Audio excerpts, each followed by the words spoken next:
सीता हरण। एक दिन रावण के आदेशानुसार मारीच राक्षस सुवर्ण हिरण के रूप धारण कैलस और उ राम के पर्णकुटी के सामने आके घास खाए लागल। सीता अपने पर्णकुटी से बाहर अलिन तो इस स्वर्ण मृग उनके नजर आ गए। अबहिन ले सीता ऐसन स्वर्ण मृग कब्बो नहीं देखले रहलिन। एगो संपूर्ण स्वर्ण मृग उनके द्वार पर चारा खात रहल। ओकर तेज सूरज के रोशनी के ऐसन जगमगात रहल। ऊ अपने आँखी से सीता के देखत रहे। सीता जी के ई मृग बड़ा पसंद आ गई और ऊ राम जी के पुकारे लगलिन और कहलिन, कुछ भी करा हमके ई स्वर्ण मृग ला के दा। वस्त्र बनावे खातिर हमके अगर ई स्वर्ण मृग मिल जाए तो कितना अच्छा हो जाए। बस सीता जी हट करे लगलिन, रउआ कुछ भी करी हमके ई मृग ला के दी। राम सीता जी से कहले, अरे पगली, ऐसन मृग कहीं होला का? हमके ते लागता कि ई कोनो मायावी राक्षस है। लेकिन सीता राम के बात पर ध्यान नहीं देलिन और हट करे लगलिन, हमके उस स्वर्ण मृग ला के दा। अब राम के सीता के बात माने के पड़ल और धीरे धीरे राम वो मृग के पीछे जाए लगले। मृग राम के पीछे आवत देख के भागे लागल और घना जंगल में पहुंच गए। राम के भी ओकरे पीछे जाए के पड़ल। मृग के पीछा करत करत राम भी घना जंगल में पहुंच गए।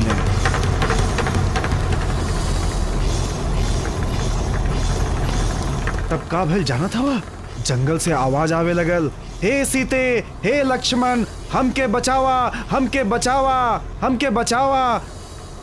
जंगल की ओर से आवाज सुन के सीता बहुत घबरा गईलिन। उनके लागल कि राम लगाता कोनो संकट में फंस गइल बाने।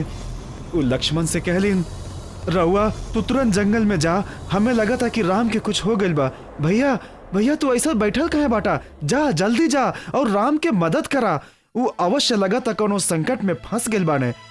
लक्ष्मण इस सुन के भी शांत रहले और कहले कि माता आप चिंता न करा, ये आवाज राम भैया के नहीं है। ई त कोनो मायावी राक्षस के आवाज लगाता। राम भैया के दुखी करे वाला ए धरती पर केहू बटले नहीं बा। रउआ एकदम चिंता ना करी और चैन के सांस ली। हम उनकर छोट भाई हैं। अगर वो सचमुच संकट में हुई हैं तो हमका हाथ पर हाथ धर के बैठल है।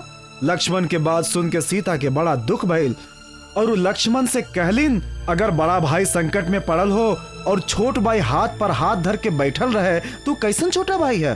अरे वो तो सबसे बड़ा पापी है।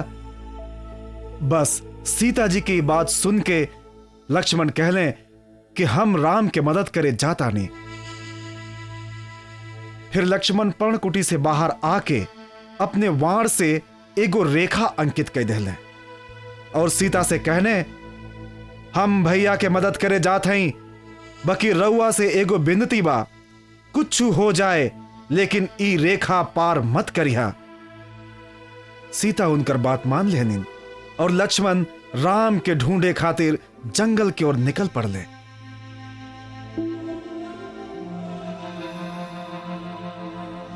लक्ष्मण जंगल से जात रहले। वही समय उनके राम सामने से आवत दिखाई देले। लक्ष्मण राम से पूछले, भैया वो कंचन मृग तो के मिलल? राम कहले, अरे कैसन कंचन मृग? अरे वो तो मायावी राक्षस रहला, हम ओकर वध के देली। लेकिन तू ही बतावा कि तू सीता के अकेले छोड़ के यहाँ कैसे हिला? तब लक्ष्मण राम के सब कुछ बता देले। इस सुन के राम बोलने, अरे लक्ष्मण तू ही का कैला? तू ही बहुत बड़ा गलती कह देला। कोनो भी कारण से तो के अकेले सीता के नहीं छोड़े के चाहत रहल। अरे जंगल में दुष्ट राक्षसन के कब्जा बा, हम दोनों में से केहू सीता के लगे नहीं बा। अगर ए समय कोनो क्रूर प्राणी चाहे राक्षस उनके परेशान करी तब तो चला, जल्दी चला, यही समय हमके आश्रम चले के चाहिए। दोनों आश्रम पहुंचले। दुर्भाग्य से राम के शक सही निकलल। सीता आश्रम में नहीं रहलिन। लक्ष्मण जब राम के ढूंढे खातिर निकलने तब वे पेड़े के पीछे छुपल साधु के भेष में रावण यहां आ पहुंचल। चुपचाप पर्णकुटी के पास आयल और जोरदार आवाज में भिक्षा मांगे लगल। माई भिक्षाम दे माई, भिक्षाम दे माई। सीता भिक्षा देवे खातिर बाहर आईलीन तो उनके लक्ष्मण के बात याद आ गई। माते कुछ भी हो जाए लेकिन आप ई रेखा के पार मत करिहा। वो तुरंत 2 कदम पीछे हट गईलीन और दूर से भिक्षा देवे लगलीन। ये सब देख के रावण के गुस्सा आ गई और सीता से बोलस, भिक्षा देवे के ई कौन नीति है माई? देवे के हाथ आगे बढ़ के दा, नहीं ते हम यहां से ऐसे ही चल जाब। लेकिन एक बात याद रखिया, एकरे कारण तो के पाप लगी और तोहरा कब्बो कल्याण ना होई। रावण के बात सुन के सीता घबरा गईलीन। वो रावण से कहलीन, क्रोधित ना होई, हमसे गलती हो गई। और जैसे ही रेखा पार करके सीता आगे बढ़लीन, रावण अपन साधु वेश उतार फेंकलस और अपने असली रूप में आ गए। और वो लपक के सीता के हाथ पकड़लस और सीता जी के अपने कंधा पर उठा लेलस और आकाश मार्ग से लंका की ओर चल दहलस। अब सीता जी रोए लगलिन और राम के आवाज देवे लगलिन। रावण के ते अब मजा आवे लगल। जैसे जैसे सीता राम के आवाज देत रहलिन, रावण जोर जोर से हंसे लगल। रावण सीता से कहलस, ऐसे चिल्लैले से कौनो फायदा ना होई, काहे से कि सगरो देव हमार दास हमें, कैलाशाधिपति शंकर भी हमरे साथ हमें। हमरे प्रचंड शक्ति के सामने तोहार राम भी हमार कुछ नहीं बिगाड़ पाई हैं। रावण के अपने शक्ति पर बहुत घमंड रहल। वो आकाश से उड़त जात रहल। वही समय जानत हुआ का भइल? जटायु नाम के पक्षी के जोरदार झटका रावण के लगल।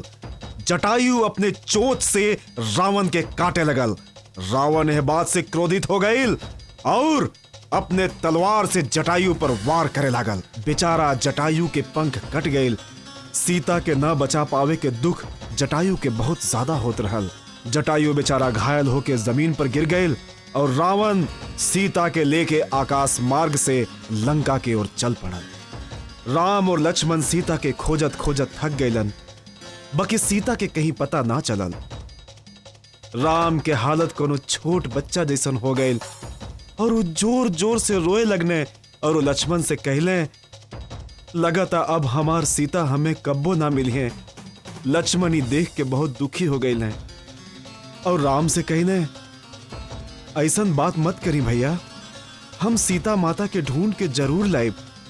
लेकिन राम के मन के शांति ना मिलत रहल और उनकर दुख लगातार बढ़ते जात रहल। जंगल के कुल पशु पक्षी जानवर राम के पर्णकुटी के सामने इकट्ठा हो गए रहे और कुल मिल के दक्षिण दिशा की ओर देखत रहले। ये बात लक्ष्मण के समझ में ना आए। वो राम से पूछले, भैया ये जंगल के कुल पशु पक्षी दक्षिण दिशा में काहे देखत आने? लक्ष्मण के बात सुन के राम सोच में पड़ गए और फिर अचानक उठ के खड़ा हो गए और लक्ष्मण से कहले, हमें लागता कि केहू सीता के लेके दक्षिण दिशा की ओर गइल बा। फिर लक्ष्मण के साथ दक्षिण दिशा की ओर चल देने। रास्ते में उनके कुछ फूल बिखरल मिलल। वो फूल देख के राम कहले कि भाई कल ही फूल हम सीता के देहले रहनी, ऐसे हमें लागता कि केहू सीता के लेके यही रास्ते से गइल है। तब राम ही रास्ते से आगे बढ़े लगने। तब उनके कुछ अलंकार भी गिरल नजर आयल। तब उनके विश्वास हो गए कि सीता के लेके केहू यही मार्ग से आगे गइल है। तब राम वही मार्ग से आगे बढ़े लगने। आगे खून से सनाइल घायल जटायु मिलल। ओके देख के राम के लागल, हो न हो यह सीता के हत्या कैले बा। राम अपने धनुष पे बाण चढ़ा के जैसे ही निशाना सदले, जटायु करुण स्वर में चिल्ला पड़ल कि हे राम, हमार ई हालत रावण कैले बा। उ सीता के अपहरण कई के आकाश मार्ग से जात रहल। जब हम ही देखनी तो हमके बहुत क्रोध आयल और हम सीता माता के छुड़ावे खातिर रावण पे हमला के देली। ए बात से रावण के क्रोध आ गईल और हमार पंख काट देलस और सीता माता के लेके लंका की ओर चल गईल। ई बात कहत कहत जटायु अपन प्राण त्याग देलस। राम के आंख भर आयल। जटायु के पराक्रम से राम के दिल भर आयल। फिर उ जंगल से डाल पात इकट्ठा कई के जटायु के अंतिम संस्कार कई देलें और फिर सीता के खोज में निकल पड़लें।